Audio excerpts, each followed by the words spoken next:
Greetings, ladies and gentlemen, and welcome to this narration of the web series Humans Don't Make Good Familiars, taken from r/HFY. If you're new to this series, there is a playlist listed down below, and as always, I hope that you enjoy.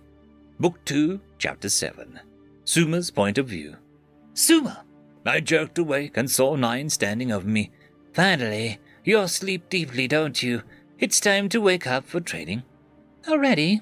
I asked, confused and in a bit of a haze. I stood and exited my roost, stretching my wings wide. Did you not sleep well then, I take it? 9 asked. I had a strange dream, I said. About? I do not know. I did not recognize anyone in it, and certainly never happened to me, so there was no memory, I explained, as we flew to meet everyone else outside to eat. I told 9 about the dream. Boss, wasn't he that famous hero from the time of the dragons? 9 asked as we landed outside. The others were talking amongst themselves, so we simply grew our fruits and started eating. I believe so. In fact, I'm sure of it, I said, taking a bite of my fruit. But I don't know any Niema from that time with the name of Zachariah. He must have been an imagination of your sleeping mind, I said. In the dream, he was not the Niema. In fact, he was a member of Jake's race. You dreamed that Ambos was the same race as your familiar? I asked. What? No, Zachariah was the one who was, Oh, what did Jake call his species again? Who means? I explained. Oh, well, either way, it all sounds like a strange dream, 9 said, taking a bite himself. We talked a bit more until we finished eating, and the lieutenant showed up. Good morning, everyone. I see that you're all finished eating, so we'll begin today's training. Follow me, she said before spreading her wings and flying upwards. We all followed behind. She led us to a large domed building with a wide open area that we dug quite deeply into the ground. It was clearly a constructed area. There were far too many sharp edges to be natural. Welcome to the pits. Here you will be straining and training. This is where you will improve your skills so that you won't die the first time you go on a mission. Why is it underground? Odin's the tallest Niema present on our team asked. Once you have progressed enough in your training, you will undergo a trial to be confirmed as ready for field duty, and will then be allowed to go on missions.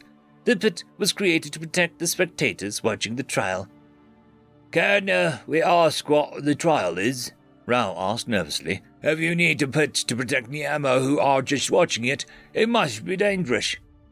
It'll be live combat. A creature will be summoned for you and your familiar, or Niema partner, if you prefer, to fight. You could also choose a fight alone, and doing so would result in a rank increase if afterwards you were successful. Does this trial apply to even healing mages? I asked. Yes, it does, she said simply. May I ask why? I asked. Anything can happen in combat. There is no way to guarantee your survival, and relying completely on your team to keep you alive in the field will only slow them down and may get you all killed. Every one of you must pass this trial before your team is cleared for duty, Lieutenant Datahu explained. Just like the entrance test, I said. The lieutenant started quickly looking around the room, and then stared at me. Private Suma, where is Sentinel? She asked sharply. I haven't summoned him yet, ma'am, I said, nervous. Do so immediately. From now on, I want him to arrive at the same time as the rest of the team. If he is late again, there will be consequences. Yes, ma'am, I understand, I said, and started to summon Jake. I summon you, Sentinel. He slowly began to appear. However, he was in midair again. Ah! He yelped and landed on the floor heavily with a thump. What the heck? He sat up and started looking around. Jake was dressed strangely. His garments were thinner and more free-flowing than normal. Instead of having holes for each of his appendages, it had a single hole that seemed to have gone all the way up his back. Sorry for summoning you without warning, Jake, I apologized. Prepare yourself, Sentinel. We're about to begin today's training, Lieutenant Datahu ordered. Oh, right. I completely forgot, Jake said, standing up. Lieutenant, I'm sorry, but I don't think it'll be safe for me to train today. I was being treated in a hospital for hallucinations and intermittent loss of consciousness. The lieutenant seemed confused. Are you saying that you were in some kind of healer's abode or infirmary? Yes, ma'am. What? I asked, shocked. Jake, what happened? I don't know. I passed out after you sent me home and started seeing things that weren't there, he said. Well, Now you've been summoned, the healing aspect should take effect soon, so you should be fine, the lieutenant said. Ma'am, he's been summoned almost every single day for almost a year now. If whatever has happening to him continued even through that, then the healing aspect might not do anything, I told her. Then cast some of your magic yourself, Private Suma. We need to get started, she snapped. Ma'am, the first thing they teach us in school is that healing magic cannot solve everything, and may only make some problems worse. If the healing aspect hasn't already healed him, then my magic will not either, I explained. Ah, I see. A disease that cannot be healed with magic. You have my deepest sympathy, Sentinels. Have your healers told you how much longer you'll have to make a range? I'm not dying, Jake blurted out. I just need to get back to the doctors can fix me. My world never had magic, so we developed other ways to heal people, he said. Actually, I feel fine. Then why can you not train? Lieutenant Datuhu asked, annoyed. Jake closed his eyes for a second. Okay, so I'm really strong. Yes, she said. Would you want someone with my strength, who occasionally sees things that aren't there, and who already has a history of using overpowered and uncontrolled spells, doing magic anywhere near you? Asked Jake. There was a moment of quiet. I don't, Rose stated. Lion and Odins nodded their heads in agreement and uncomfortably shifted their perches.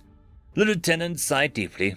Fine, you are excused from training until you have been released to do so from your healer's approval. Thank you, ma'am, Jake said. But you will still be required to take the after-training courses with the instructor that we talked about. You won't need to do magic, so you should be safe, she said. Yes, ma'am, I'm happy to, Jake said as he turned to me. Suma, could you send me back before the doctor, or worse, my mum comes back? I sent him back, and soon as he was gone, the lieutenant let out a deep sigh. End of chapter.